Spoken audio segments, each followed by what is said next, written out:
pegando esse trecho, a lei humana, a lei dos homens, atinge certas falhas que aparecem e as pune.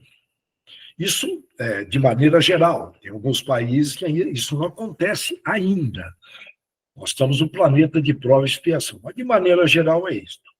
Pode, então, o condenado reconhecer que sofre a consequência do que fez? Ele pode então, ele sente através da dor, e nós sabemos que a dor é um grande agente de transformação. Se espera que ocorra ali um arrependimento.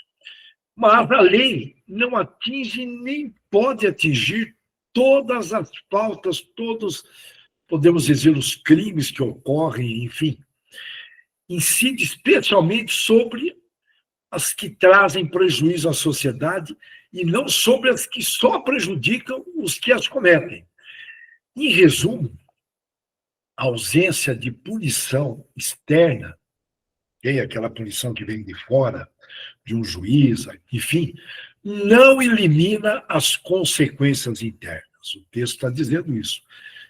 Culpa, arrependimento, vergonha e autojulgamento são emoções naturais que atuam como leis. Olha bem o que nós vamos comentar, leis psicológicas. Portanto, a gente ouve muito falar nos dias atuais, pessoas cheias de problemas psicológicos. Por que será, hein? Então, olha, que são chamadas de leis psicológicas e que regulam a conduta humana. Regulam. Faltas, também problemas gerados, que prejudicam apenas as que cometem. Vou pegar um exemplo aqui, tá?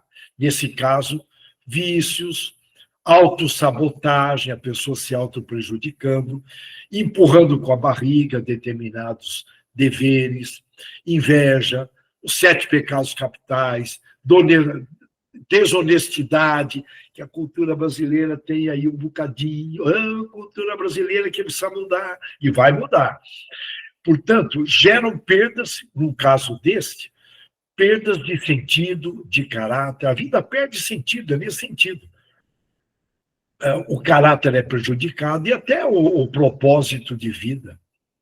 O texto lido sugere a necessidade de uma responsabilidade moral interna. Isto com autonomia, com autocontrole emocional e principalmente ética do caráter, ter caráter.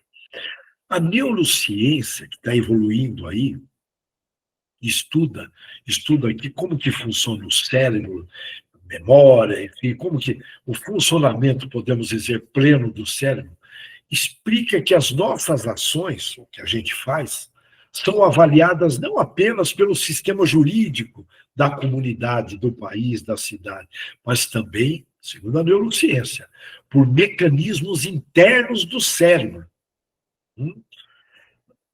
Costuma dizer no meio espírito que a consciência cobra, mas olha que interessante.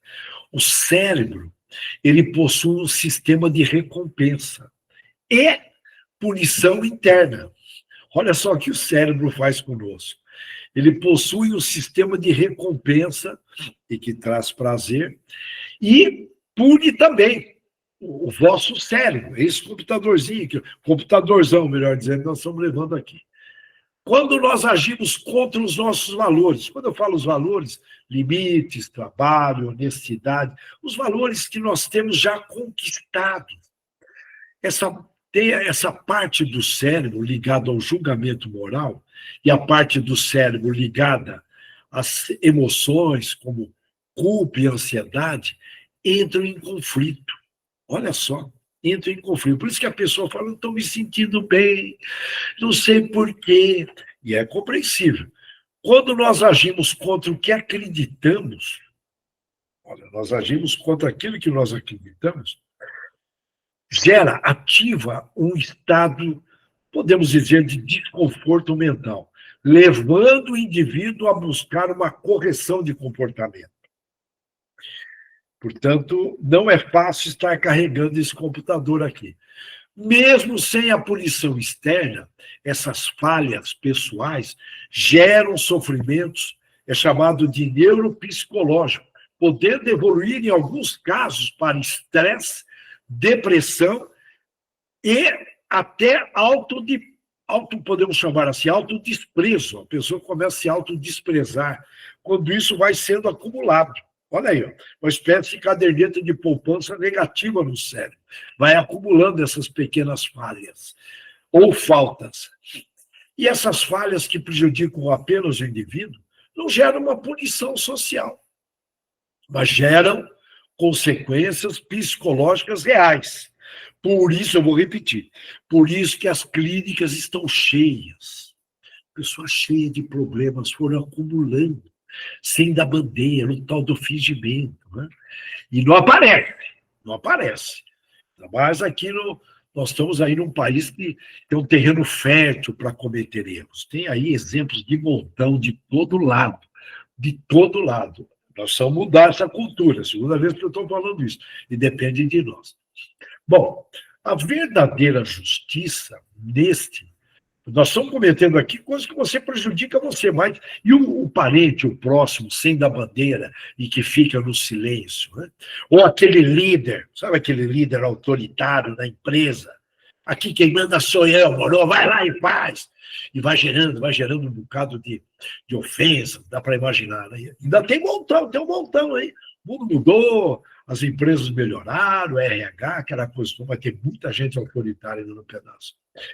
Lógico que nós temos que ser enérgicos, mas não mal educados. Mas acaba gerando essas dívidas. E aí, essa verdadeira justiça, nesse sentido, vem da consciência, lógico, da autorresponsabilidade e do desenvolvimento moral interno. Vamos trazer aqui Aristóteles. Eu vou trazer aqui esse filósofo, que foi discípulo de Platão. Platão se tornou, já comentamos várias vezes, se tornou Allan Kardec, né? Mas Aristóteles, ele foi um filósofo grego naquela época ali, ano 300, antes de Cristo, hein? Tá? Portanto, a filosofia, dá para imaginar, antes de Cristo, ela veio contribuindo com o cristianismo. Portanto, ele tinha ali uma função, ele era tutor de Alexandre o Grande. Podemos dizer aí, enfim, ele estava ali junto ao poder. Mas vamos lá. Ele criou um sistema filosófico baseado na observação e no uso da razão para compreender a realidade. Olha, a razão para compreender a realidade.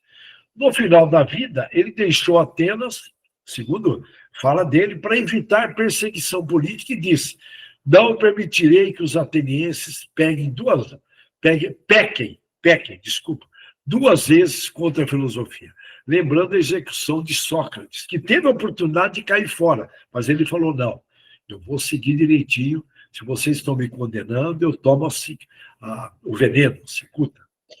E ele, o nosso amigo, eu ia falar Allan Kardec, desculpa, o Aristóteles, tá? Desculpa, eu estou aqui. O Aristóteles, ele que introduziu a ideia de virtude com equilíbrio. Segundo Aristóteles, a verdadeira moralidade não depende das leis externas, mas do aperfeiçoamento do caráter. Eu fico aqui pensando, por isso que muitas vezes Deus permite uma determinada anarquia na parte jurídica em alguns países, até para ver quem realmente evoluiu moralmente ou está ali só para cumprir. Eu vou contar uma experiência minha. Eu estava fora do país, Estados Unidos, já comentei nos estudos, 1986, e estava lá um grupo de pessoas, uma festinha, e o alemão bebeu, e ele falou: vou tirar a roupa e se jogar na piscina. Eu virei para ele: meu, mas você não é alemão? Ele falou: eu sou alemão na Alemanha. Está aí um exemplo do rapaz que se preocupa, ele é moldado pelo externo. Né? Aqui nós estamos falando do interno. E tivemos que segurar o menino, bêbado, queria tirar a roupinha dele e pular na piscina nu. Menina, alemã! Sou alemã na Alemanha. Bonitão. Aqui não. Então, voltando para cá, Aristóteles dizia: o bem verdadeiro é aquele que aperfeiçoa a alma. Olha, merece parar.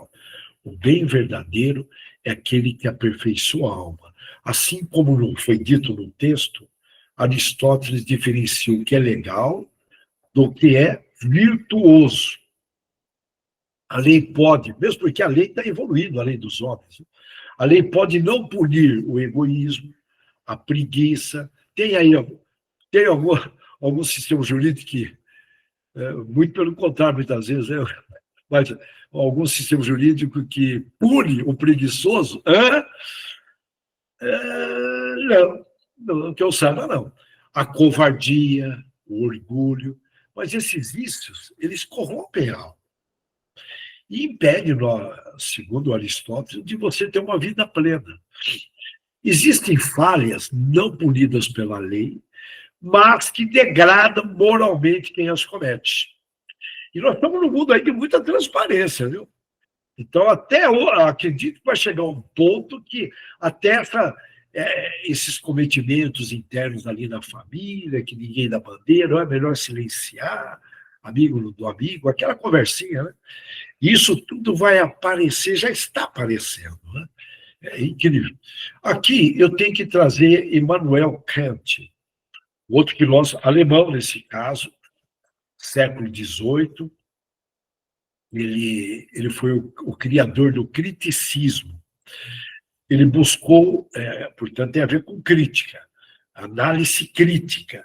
Ele buscou conciliar a razão, o pensar, junto com a experiência, com a vivência. E ele revolucionou praticamente o pensamento numa obra chamada Crítica da Razão Pura.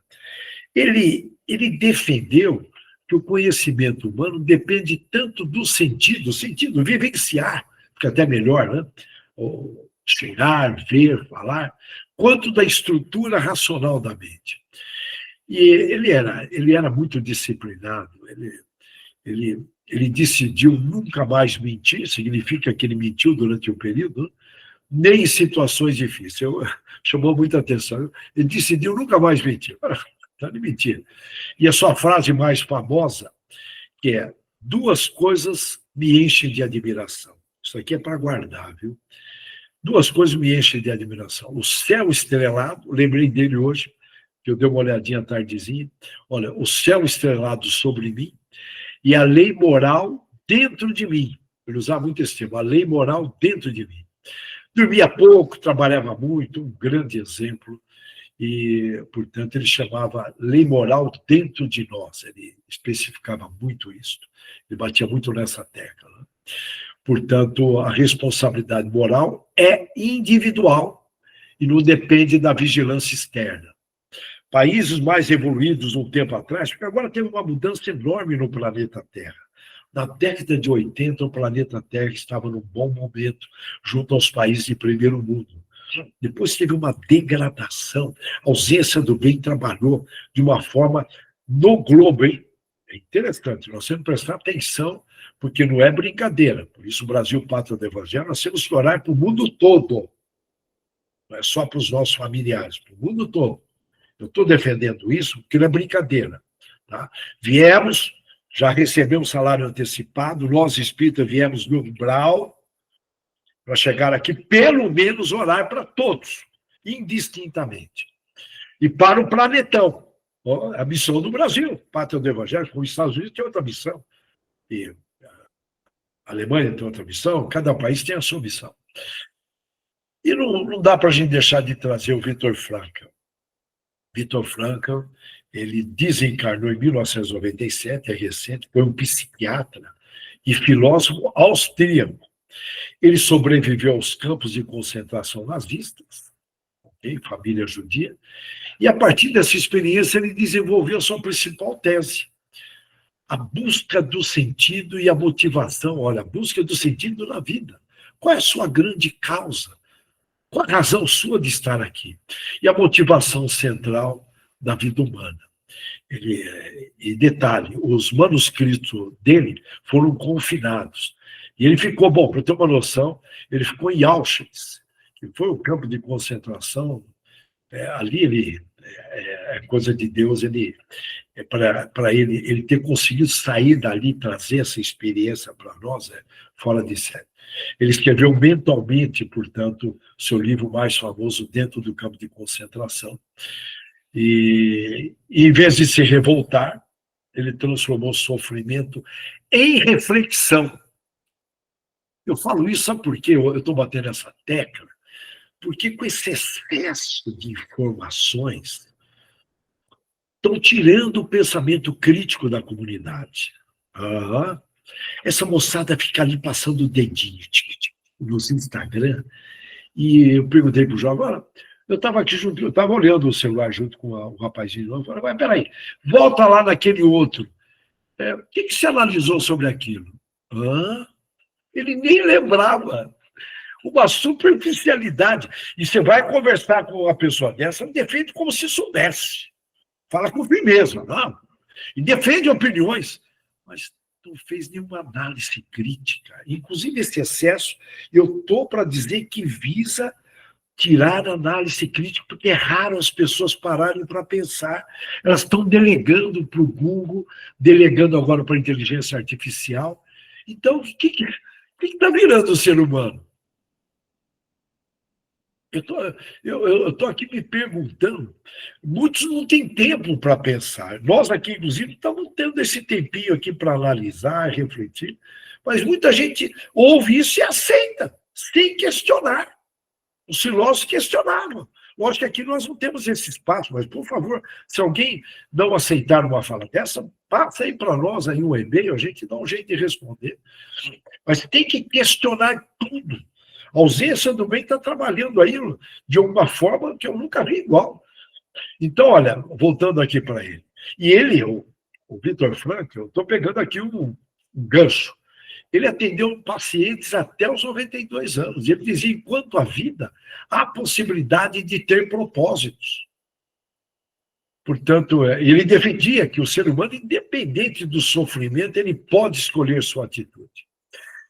E por que eu estou trazendo ele? Ele batia na tecla, se não for juridicamente responsável, tá, será existencialmente responsável se cometer um erro. Olha bem, e a gente sabe aí, grandes advogados e tão bom de conversa, fazem defesa, e de repente a gente vê aquele irmão que aprontou para caramba, ele está imune, tá na boa. Mas, fala do Viktor Frankl, ele será responsável existencialmente. Então, vem a cobrança. Eu estou aqui numa linguagem dos filósofos. Nós, kardecistas, sabemos que lei da ação e reação vem mesmo. Cada um deve responder pela própria vida. Cada um deve responder pelos seus pensamentos, seus sentimentos, seus desejos, suas falas e suas ações.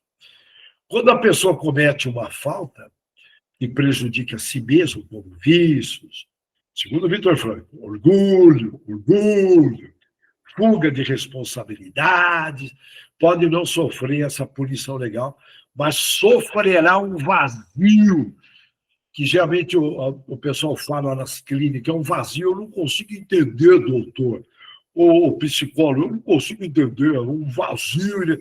Aí a explicação. E a vida perde sentido,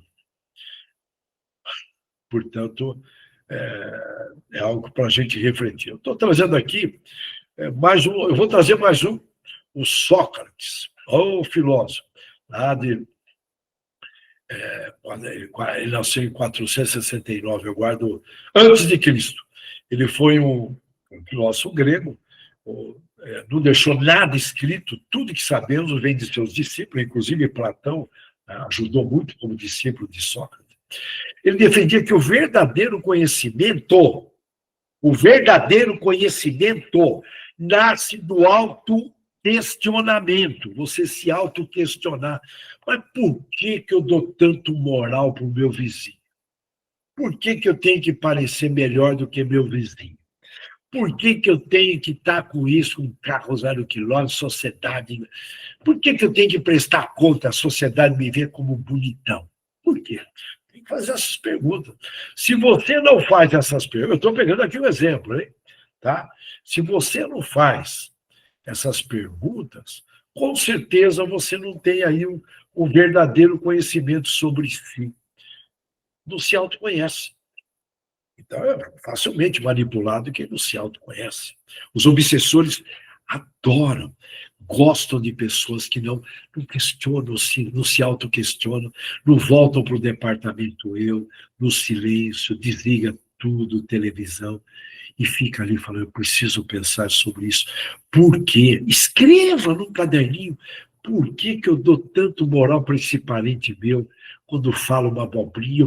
Fico, eu fico, eu fico, eu nem vou usar os termos que são usados aí popularmente. Por quê? Tem que fazer essas perguntas.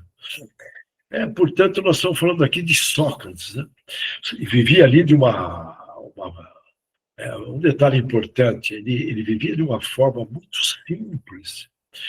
Ele ensinava sem cobrar, discutia ideias nas praças de Atenas, embaixo das árvores, com qualquer pessoa.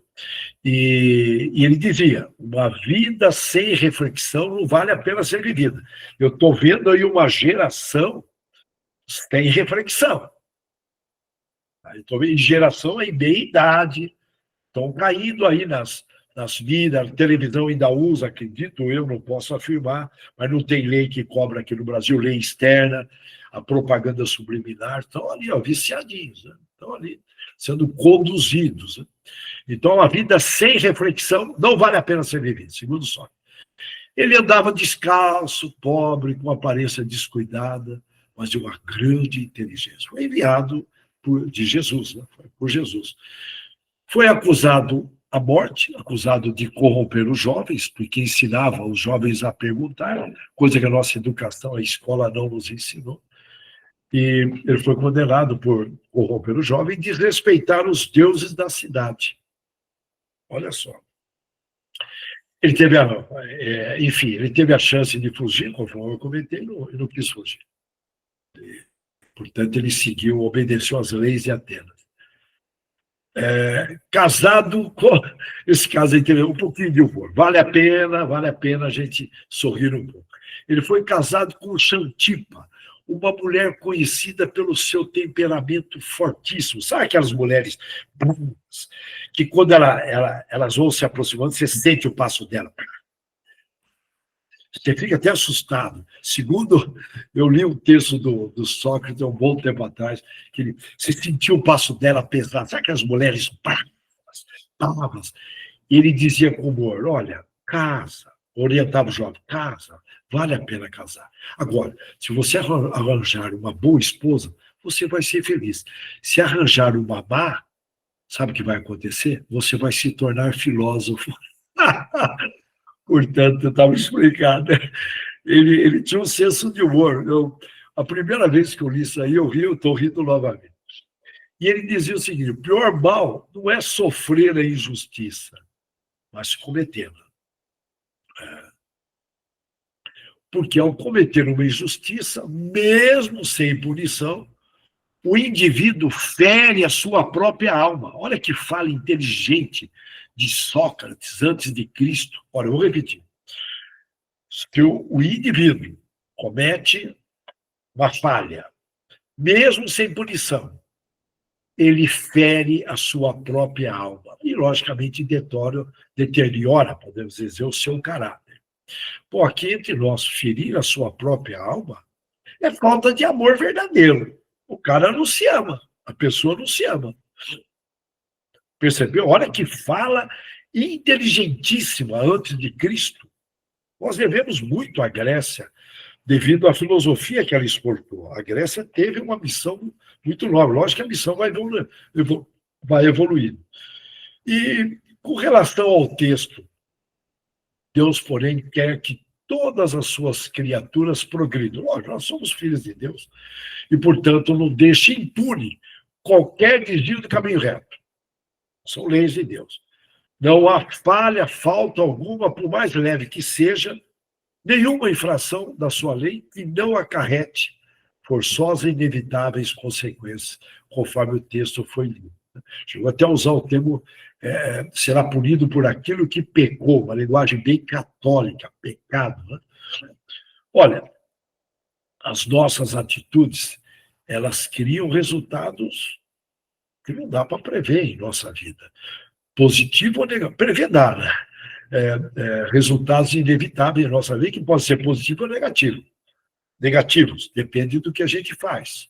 Isso nós temos que usar, pensar no risco, probabilidade, consequência, antes de fazer. Nós estamos numa sociedade aí rápida, acelerada. Eu estava no supermercado recentemente, e um senhor velho, cara, eu vou trazer outra vez, isso não é possível. Eu estava no Atacadão aqui em Bauru, e ele e a esposa, o senhor devia ter quase 80. Ele me orientando para ser mais rápido. Eu falei, mas o senhor está com pressa, não é possível. Era fora de horário, ninguém estava trabalhando, eram umas 19 horas. Eu falei, meu senhor. Aí a esposa olhou feio para mim, me fez lembrar de Xantipa. A esposa olhou feio, mas olhou feio mesmo. Falei, o senhor está com pressa? Eu falei, olha, é que eu já tinha passado algumas coisas, e uma moça do caixa olhou, sorriu. Falei, olha, o que está rolando? Por que tanta pressa? Vamos dar uma diminuída, isso não faz bem. Entope a veia, ansiedade. Ansiedade entope a veia, pior do que cigarro. Mata 5 vezes mais cigarro. E a moça do caixa riu a hora que eu fui, e a esposa dele, assim, toda meio chique, os dois levavam jeito aí, uma classe média alta, olhou feio. Olhou feio, eu falei, não tem problema, mas eu estou aqui. Eu adoro ver essas experiências, podemos experimentar, ver reações. E o que está acontecendo com essa sociedade? Não está conseguindo parar? Tem alguma coisa errada. Portanto, na psicologia positiva, é chamado de responsabilidade com consequências. Então, nós temos a autorresponsabilidade de pensar qual que é o risco, tudo bem, qual é a perspectiva, podemos perguntar, qual é a probabilidade, qual é a consequência. Mesmo ações pequenas, aparentemente insignificantes, acumulam efeitos psicológicos e comportamentais. Guardem bem, acumulam. Acumulam, vai acumulando. Eu estava no trânsito e simplesmente entrei, mas veio um camarada, mas numa velocidade, buzinando, não tinha como, o carro da frente estava parado dele, e o cara, eu falei, vixe, eu lembrei, vai acumulando. E eu vi que ele jogou uma energia, tive que fazer uma oração no ato para ele. Pô, eu estou trazendo coisas que vocês estão vivenciando aí no dia a dia. Bom, isso é conhecido pela psicologia positiva de lei do acúmulo moral, ou efeito bola de neve. Vai acumulando coisinhas pequenas. É que nem o cupim na beira da estrada. Que é uma larvinha, dá uma cuspidinha, junta um pouquinho de areia, alguns grãos de areia, e monta aquele castelo, que é o cupinzeiro. Depois, o pessoal não dá moral para, isso aí é pequeno, não tem problema, pode fazer, tá? Pode uma pequena enganação. E aí, pequenas atitudes moldam os hábitos. E com isso vai construindo um caráter. E destino. Gandhi sempre falava nisso. Olha, cuida de cada etapa. Se o pensamento não é positivo, isso vira de alguma forma, eu estou resumindo, tá? Vira uma fala negativa. Se a fala não for positiva, isso vai caminhando para virar ações. Vou resumir. Ações vai virando hábito, e hábito vira valor, valor vira destino. Mais ou menos assim ele falava. Tem que tomar cuidado, né? Começa ali sem dar muita bandeira e vai ocupando espaço. Esse conflito psicológico cobra. É um conflito, né? Eu estou aqui na linguagem da psicologia, por favor. É um conflito mental, vamos usar esse termo. E aí cobra seu preço, né? O sentimento de culpa, baixa autoestima, ansiedade, moral. Acaba adquirindo autoaversão, né? Deixa de gostar de si. Portanto, só para reforçar, o texto diz, esse texto, que o homem é sempre punido por aquilo em que pecou. Sempre é punido. E, portanto, conclusão, do ponto de vista psicológico e da neurociência, podemos reinterpretar com o maior respeito, hein? A lei de Deus, eu estou pegando uma linguagem da ciência, como lei de causa e efeito da vida mental. Olha, Lei de causa e efeito da vida mental. Isso a neurociência e a psicologia positiva traz isso abertamente, falando de lei de causa e efeito. Olha que coisa linda. E assim, Deus traz o princípio universal da ordem, a ordem como organização, evolução e consciência. E a punição, esse termo não é utilizado por Deus, muito pelo contrário. Mas a psicologia positiva, a neurociência, diz que a punição é uma consequência natural das escolhas que a pessoa faz. É uma consequência natural das escolhas que a pessoa faz e que educa e convida a pessoa ao progresso. Olha que ponto, a ciência está falando a linguagem de Cristo, a linguagem de Kardec. Olha, a punição, vou repetir porque é muito bonito. Consequência natural das escolhas. Nós somos as nossas escolhas. O que está rolando hoje conosco é resultado das nossas escolhas. E essa punição educa e nos convida para progredir. É a coisa mais linda. Olha que coisa linda. Portanto, eu vou dar uma pequena aceleradinha aqui. Eu queria só deixar um recado, mas bem rápido, porque o tempo está indo. Nós temos muitas influências em cima de nós. Não é fácil. Aquela primeira ideia que vem é perigosa, tem que prestar atenção. As provas e expiações. O primeiro impulso físico, surge qualquer situação. Tem pessoas que dão tapa, dependendo de uma fala. Tem que tomar muito cuidado. Os complexos de inferioridade, superioridade, as fantasias infantis, sabe? Aquelas fantasias que a sociedade, a família, os pais, enfim, a escola. A cultura do país, aqui a cultura do país é desconfiar primeiro para depois confiar. Nos Estados Unidos, década de 80, 90, confiava, depois desconfiava, depois virou essa baderninha que está lá, na minha opinião, tá? Mas estão corrigindo, graças a Deus. As metas pessoais, as heranças dos pais, DNA, estímulos ambientais, você dentro de um presídio é uma energia mental, dentro de um culto, uma igreja, uma reunião espírita, é um outro papo. Os valores da família, as energias da relação, a pessoa tem certas pessoas que chegam perto, se sente bem, outras não. A química cerebral, celularzão encostado aqui, o dia inteiro, cara, celularzinho aqui, pá.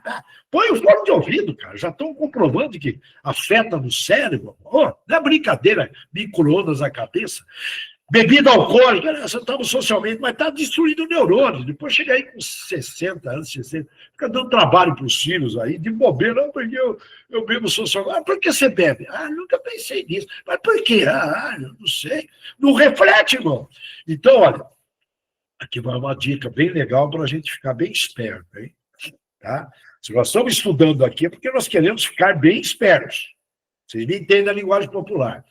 Aí vem a pergunta, em quais direções eu tenho de ficar de olho todos os dias para ter consciência plena da realidade que vai se apresentando, para eu não cometer erros? Todos os dias nós temos que olhar em 6 direções. Para frente, prestar atenção se eu planejei estar na direção correta, porque a pior coisa que tem é a competência e inteligência na direção errada. Para trás, relembrar os erros que eu cometi, experiências equivocadas, experiências boas também, não perder esse arquivo, que é muito importante. Para baixo, prestar atenção no dia, se eu não estou pisando em alguém, sem querer você conta aquela fofoca. No meio religioso é muito comum. Você ficou sabendo, e de repente começa a degradar a pessoa. Como tem gente fofoqueira em todo lugar, nas famílias, em todo lugar, tem gente que não consegue controlar a língua, tá prejudicando. Aí vai acumulando, depois gasta todo o dinheirinho com os psicólogos. Tem que rir. Não é para chorar, não, tem que rir. É muita ingenuidade fazer isso. Pô, nós estamos sabendo. Cuidar a partir de hoje. Será que eu estou prejudicando alguém numa fala? Olhar para os lados, olhar no lado. Será que eu posso contar com essa pessoa que está ao meu lado aqui? Amigos, é só na diversidade que a gente conhece, viu? Olha que no bem bom, todo mundo fica ali alisando. Né? O presidente fica todo mundo ali em cima, o governador, autoridade. Não é nem autoridade, é autoridade, fica todo mundo alisando. Será que também essa pessoa ao lado está precisando de algum apoio da minha parte? É uma perguntinha. Olhar para dentro. Voltem, nós já falamos isso um bocado de vezes, mas nós temos que repetir, porque pouquíssimas pessoas praticam isso. voltar para o departamento eu, se desligar do mundo, fazer um balanço do meio período, pelo menos na hora do almoço, fecha os olhinhos, vai lá em algum lugar, no banheiro, em qualquer lugar, você não pode sair da empresa, fecha os olhos, dá uma refletida, faz um balanço, voltar para o departamento e perguntar onde eu vacilei, onde eu posso melhorar. Os pontos, olhar para dentro é olhar e falar e que pontos que eu posso melhorar. Olhar para cima. Olha, 6 direções, hein? Olhar para cima e saber que Deus está nos amparando sempre. E o que eu não tenho controle, deixar para... Está na mão de Deus. Por que a gente quer controlar o que a gente não tem controle? Deixa na mão de Deus, confia. Isso é ter fé, se desenvolver, entrega para Deus. Essa é a dica para nós estarmos aí tocando a semana, olhando essas 6 direções, desde quando você começa o dia, ok? Então, olha, eu desejo a todos uma extraordinária semana, refletindo em tudo que nós falamos aqui, com a graça de Deus.